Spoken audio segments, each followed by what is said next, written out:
Hello and welcome to the Climbing Daily Wednesday news show. Today we've got action from the Bouldering World Cup in Munich, high octane altitude stuff in Everest, and amazing news from a blind climber in the UK. Nice summary. Thanks, was good, isn't it? Yeah. You know there's a climber called Fanny Dong?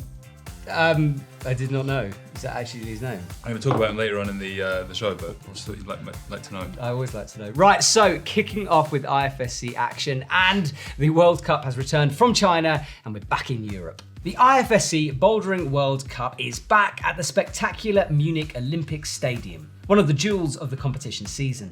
In the men's competition, it was home crowd favourite Jan Hoyer who picked up the first medal. He climbed well, topping 2 boulders and getting 4 zones. His flash of Boulder 4 a true highlight, and a return to the podium for Jan with the bronze medal. Adam Ondra was on form in Germany, initiating a statement of intent by flashing the first 3 boulders. The comp was his to lose, and lose it he did. He struggled with the dynamic nature of the final boulder, and although only needed a zone to win, he couldn't quite get it done. A silver medal for Adam. Jakob Schubert hasn't won that many Bouldering World Cups. It was 6 years since his last gold medal, and he was clearly feeling confident in Munich this time around. 3 tops and 4 zones were enough, and he claimed the gold medal, and was clearly delighted. In the women's comp, Mia Krampel was battling a knee injury she picked up in the semi-finals. In a true display of guts and determination, she topped 3 boulders despite hardly being able to walk. A well-deserved bronze medal for her. Fanny Gibert seems to be peaking on form and is on the lookout for her first gold medal win. She came close in Munich with all 4 boulders topped and a flash of the first problem. She was almost unbeatable, almost. As is becoming almost routine this season, Janja Garnbret was dominant all weekend. Coming off a 4 gold medal winning run, she made it 5 with 4 tops and 3 flashes. Janja is currently the one to beat and out in front in a league of her own.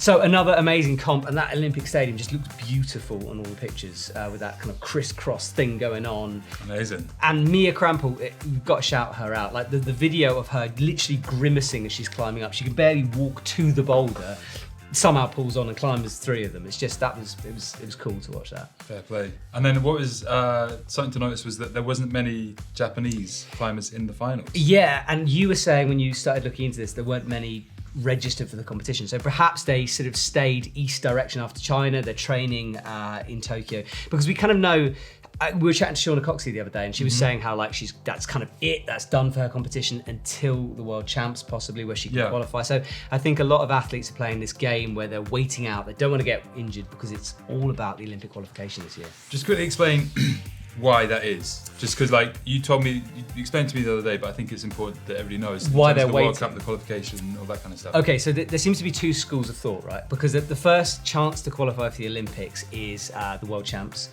And then there's 2 more events after that. So what a lot of athletes are doing is, and you have to qualify for those events. So Shauna, for example, she did the first 2 World Cups of the season, got enough points to qualify for the World Champs, and now she's just training for that Olympics. So that's one school of thought. Whereas Janja's school of thought seems to be, look, I'm just going to do every comp, I'm going to feel on top form.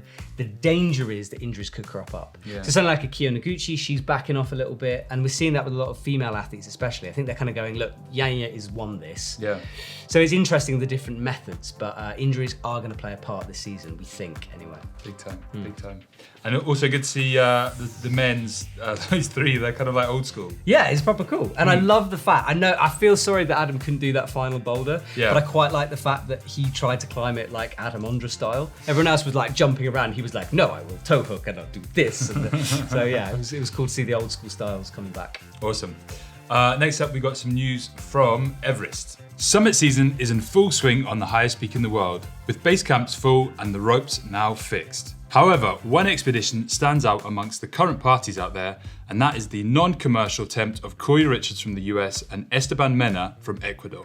Planet Mountain reports that the 2 are attempting a new line up the northeast face. The line above the Dong Rongpu Glacier has been attempted in the past, notably by a Japanese expedition in winter, and leads up into the notorious dark rocks called the Pinnacles, which they hope to avoid by traversing right and then joining the standard route on the upper northeast ridge. In the last 24 hours, Cory Richards has reported that a weather window has opened and they are attempting a summit push, so stay tuned. So needless to say, if Cory and Esteban make that, it's going to be incredibly impressive.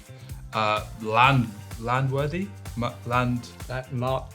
I don't know what you're trying to say. Yeah, it's going to be a big deal. They're doing it without oxygen. Doing it without oxygen. They've both previously done it without oxygen, 2013, 2016, and then Cory Richards is very well known for his winter set Gashbaran 2 that he did with Simona Mora back in 2011. He has been documenting this in quite detail way before the event. It's on, he's Nat Geo photographer, so it's on Nat Geo, it's on his Instagram, and Rome, you know, the filmmaker guys, Rome, they're documenting it as well. So there's a lot of info if you want to go and check that out. It's a good story. Now, Everest is busy at the moment. Everest is incredibly busy. How many people summited yesterday? Well, according to our sources, 395 summited yesterday, which is a record. Bonkers. Yeah. 395 people summited Everest yesterday, which is what we think is a world record. Yeah, I want to be nowhere near it. Can you imagine how stressful that is? Well, exactly. The scenes that you see, the queues, the basically just following people up one by one, I don't know. It seems absolutely crazy. Yeah, it is. I mean, we've chatted about this before. We won't go into it again, but lots of opinions flying around about rights and wrongs of that. Yeah, but the pure fact that 395 people is a lot of people. It's easy, it's like Mont Blanc. Just walk up it.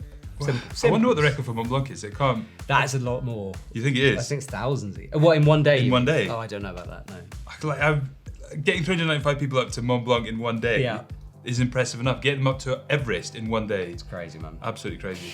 Right, what's next? Moving on, Jesse Dufton is a climber in the UK who's currently on-sighting E1 HVS. Okay, what's impressive about that? What's the big deal about that? Totally blind. Jesse, who is part of the British paraclimbing team, recently climbed his first E1 in the Lake District and has just ticked the classic and notoriously intimidating Sloth in the Roaches in England. This overhanging route requires big moves in a huge overhanging crack. GB coach Robin O'Leary described it as one of the most impressive ascents on grit. Now, we know a bit about Jesse because we met him in the Lake District. He is totally blind and he is on-sighting these routes. The gear is not in, he doesn't know where he's going. I've done the Sloth, right? It's super intimidating because you get up to, you do the head wall, which is vertical, and then there's this crack that just kicks out above you. When I climbed it, I lassoed a hex. So I was below the crack, and I had a hex on a long piece of string, and I threw it, literally threw the hex into the crack, and then pulled it and clipped it. I was so pumped. The idea of someone on-sighting that when you can't see where you're going is just insane. Two things I've got to say about that. First is his strength to be lock himself up into position to be able to fix gear is incredible. And the second one is kind of more of a question. It's do you think, and it's hard to know, but do you think his head game is better than a normal sighted person? Well, he talked to us about this and he was saying, because everyone's always like, it must be great because you can't see the ground. And he's like, no, I still know it's there. It doesn't stop being hard. So I think he's obviously got a strong head game, but for sure it's not easy. Interestingly, Neil Gresham seconded him on that route with a blindfold to see what it was like, and he was just blown away. So Jesse, the full interview for Climbing Daily will be coming soon. He's making a film, I don't want to talk too much about, but we're going to wait a bit for the interview until the film Are we going to do a little out. clip? I'll show a little clip of the interview. Are we? I don't know, I thought we said we were going to. I don't know.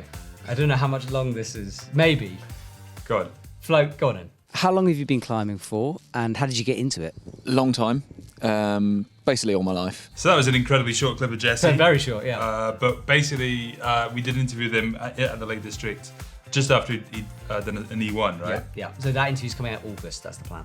Okay, next up, we've got news of some major crushage in Magic Woods. Matt Fultz is on a mission in Magic Wood at the moment with a number of impressive ascents. Last week, to mark his 28th birthday, he gave himself a challenge of climbing 28 problems from V0 to V13 in one day. After which, he made quick ascents of Neverending Story, V14 AB+, the Riverbed, V13 AB, New Baseline 8B V14, and also his first flash of an 8B V13 problem, Steppenwolf. A lot of 8Bs going down there. Yeah, do you remember last year when the Russian climber went on a crazy send spree in Magic Wood?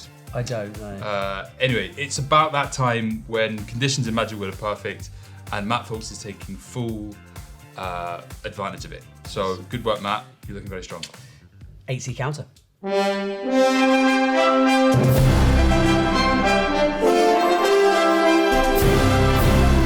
Okay, so 8C counter. I can kick things off with someone who's already on it, which is Jimmy Webb. He has climbed Primitivo. Is it Primitivo, which is an 8C in Switzerland. So he's going to get 1 point. I don't know where his name is. There he is. Yeah, that's mine. Okay, I've got one. 8A.nu have reported that Fanny Dong, real name Daniel Fong, has made an ascent of his first 8C boulder problem, painted black in the Rocky Mountain National Park. I've written him down as Fanny Dong. Well, that's his kind of like Instagram handle, so maybe we should honour that. Are we calling people Instagram handles? But you could put brackets Daniel Fong. That'd be brilliant. We should. Brackets. My handwriting. There's not enough space. Well, let's keep him as Fanny Dong. Okay, Fanny Dong, you've got 1 point. Fanny Dong's got 1 point. And then we had a request last week from somebody to give us a bit of a resume of the 8C counter to see who's winning. Top three. Top three. I haven't added. Well, I have to pause. No, it's fine. It's fine. We'll wing it. Okay. Jimmy Webb is in the lead. No, he's not. What? 1, 2, Ryu, 3, 4, 5. Yes, 1, 2, 3, 4, 5, 6. So Ryu Kamiyama is on 6 points. Yeah. Jimmy Webb is on 5. Yeah. And then Daniel Woods is on 5. Daniel Woods is on 5. There you go. 6, 5, 5. And then coming up behind is Mr. Giuliano Cameroni with Yes. 4. There you go. And no one's winning the 9B counter. It's all on ones. Yeah, that's true. Yeah. Just Yeah. everyone's on a 1. Yeah. And if you want to know who's on it, it's Adam Ondra, Stefano Gasofi, Sachiyama, Seb Bouin, Felipe Carmago, Pietro Schab, Jonathan Segrist.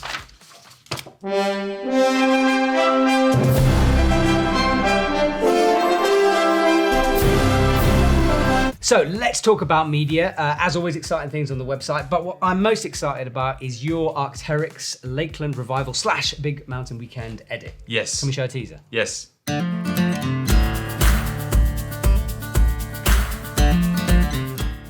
Now, as Katie said, there's a few more clinics added this year, and one of them is bouldering. So we're headed up the hill to find Will Sim, the boulderers, and of course, I've got my shoes.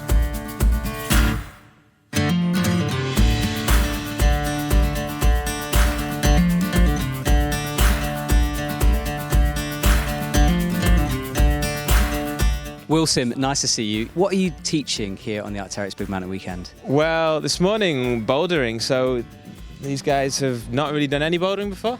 A tiny bit of indoor bouldering.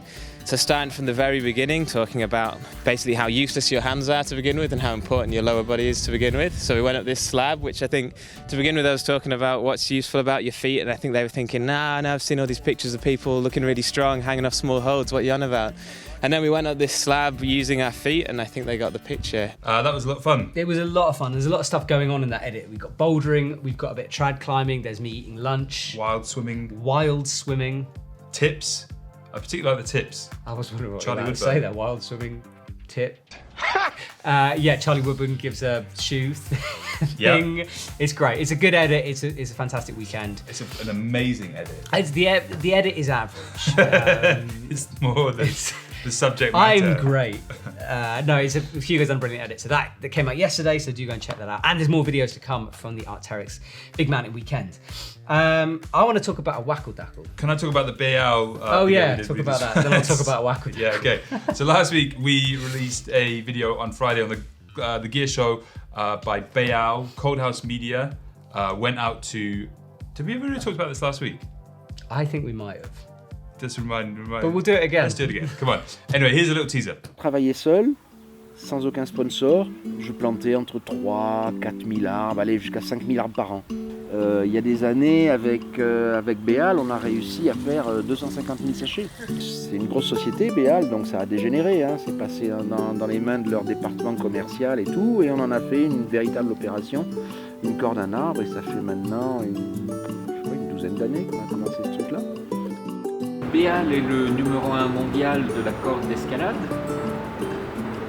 Le groupe Béal est implanté depuis toujours en France, a également une petite implantation aux États-Unis.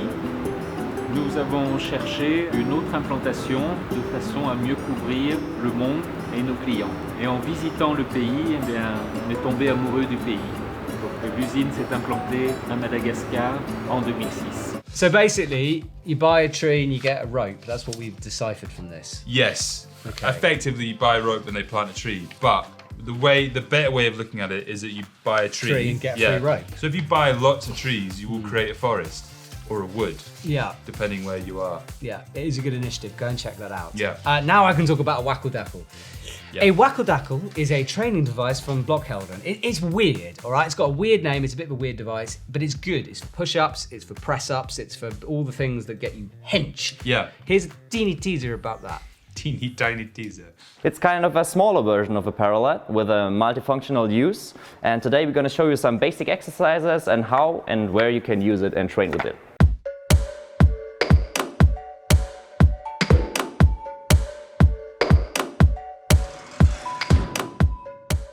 Look, there's been a lot of comments about the wackeldackle that I'm going to briefly address. A lot of people saying they can knock it up in their spare time. Did right? somebody not actually knock it up? Someone did knock it up. I just want to point some things out about that. Number one is, what do you think a campus rung is?